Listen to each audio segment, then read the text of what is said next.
The report tells us what we already knew in one sense, in that we were an economy before COVID where we'd experienced 3 decades of uninterrupted growth. And to put that into perspective, no other developed country in history has achieved that. So we were actually quite a strong economy, and that was the dominant sort of narrative that surrounded the Australian economy. We also, on other measures of human development, such as life expectancy and years of schooling, were really strong compared to most countries in the world. Our cities were amongst the most livable in the world, and all of that added up to a situation where we managed to attract investment, ideas and talent from around the world. So at face value, we were really strong going into COVID. The other advantage that we had going into COVID was that we had a budget balance sheet that could weather the storm of a crisis. And to give you a sense of that, the level of investment that's been needed to hold up household incomes during COVID has been around 20% of GDP. The direct stimulus itself was in the order of about 9% of GDP. And putting that into perspective, the Rudd response to the global financial crisis was 3% of GDP. The massive expansion under the Whitlam government was 6% of GDP. So we've had a stimulus of 9% of GDP, and even more than that, again, due to people borrowing down from their superannuation accounts. So we were really well placed, and what's happened is essentially we've borrowed from the future, but we were in a position where we could do so, and not every country was. What needs to change? So before COVID, there were some underlying cracks that were already appearing in Australia's economic model. So despite 3 decades of uninterrupted growth, steadily over that 3 decades, what we've seen is a lack of economic dynamism or declining economic dynamism. So we've seen declining productivity growth rates. We've seen our investments in research and development and innovation decline. We've seen a lack of confidence in the middle class, leading to a low level of labour mobility. We also know that during that period of growth, wealth gains were increasingly concentrated at the top.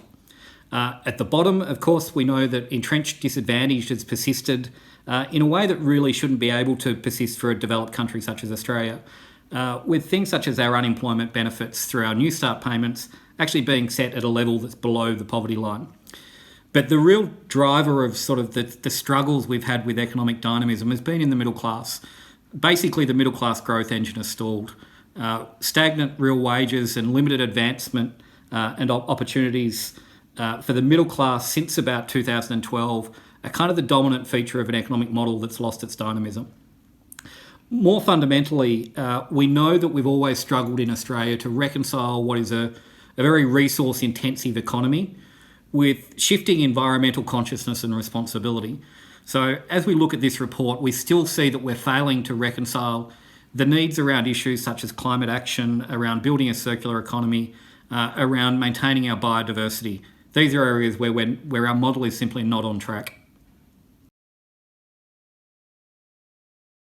A lot of the measures of Australia's economic dynamism over the past 3 decades have been in structural decline. So when we look at our performance on R&D and innovation investment, when we look at our productivity growth rates, when we look at labour mobility amongst skilled workers, we see they're all actually in structural decline. So in the background, while we've got the headline of economic growth, we've got some parameters that we should really be worried about. Now, why does that really matter? It matters partly for those reasons directly, but it also matters because we've got an economic model that has been open to the world. We're open to trade, we're open to foreign direct investment, and in particular, we're open to migration at large scale. Those things have been really powerful drivers of the Australian economy in the past. As we look forward, we're in a fundamentally different situation. Global supply chains have obviously been disrupted. Borders are being closed. We're going to have to work out what the new drivers of that economic dynamism are going to be. And what we know from the economics literature is that that's going to be investment in the skills of all of our people. It's going to be investment in the innovative capabilities of our businesses. And above all, it's going to be the confidence that we have in governments, in business, and in the community to keep on spending and to power the economy. So in a sense, the economic dynamism comes straight back to a question of confidence. Whether it's consumer confidence or business confidence, it's actually confidence that we're heading in a direction that we can all sort of place some faith in and place some bets on and not retreat back into our shells and be risk averse when we think about what comes next for Australia. So there's a fundamental debate to be had around where do we go next. And I think what we're going to see is a bifurcation. So we're going to see a camp of people that understandably have just been through an incredibly distressing period, still fragile and basically exhausted and fatigued. So there's a lot of a call to just get us back to normal. Just let us get back to where we were. Against that, we know that COVID has actually revealed underlying cracks in the economic and social model in Australia.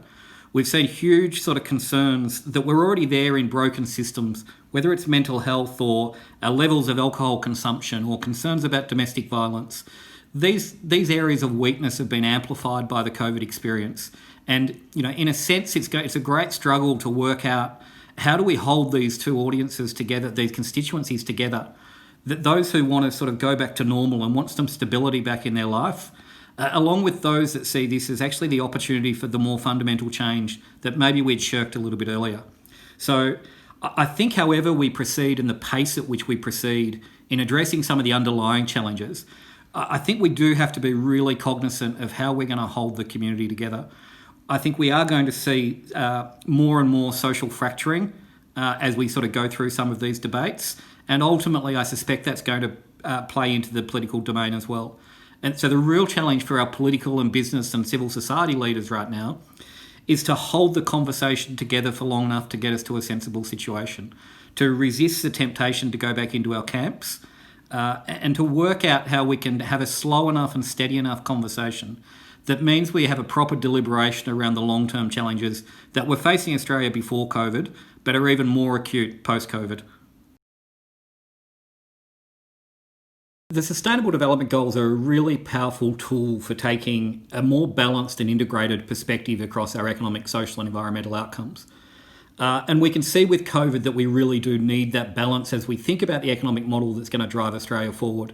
So how do we develop a model that is more dynamic in terms of our economy? How do we develop a model that's more socially inclusive and address some long-term entrenched disadvantages and injustices? And fundamentally, the big one, how do we develop an economic model that enables us to move forward with a new vision of a clean circular economy where we value nature and biodiversity and we tap into the sentiments and the values of the next generation of Australia that's already there ahead of our governments and political leaders. So the Sustainable Development Goals is a really powerful framework that enables us to do that. The other thing that's really important about it is it's a framework that's been agreed by governments around the world. It's a framework that has bipartisan support in Australia. I think it's a framework that can be really powerful in making sure that we hold the all in it together kind of moment that we've got at the moment, and we don't let it be denigrated into social fracturing and political games and political manipulation. But to do that, I think it's going to take our leaders across government, across business, across the community sector, to all put their hands up a little bit and take some responsibility so that we do hold the community together and we think about policy paths going forward that work for everyone and work for the environment and work for the younger generation for the future.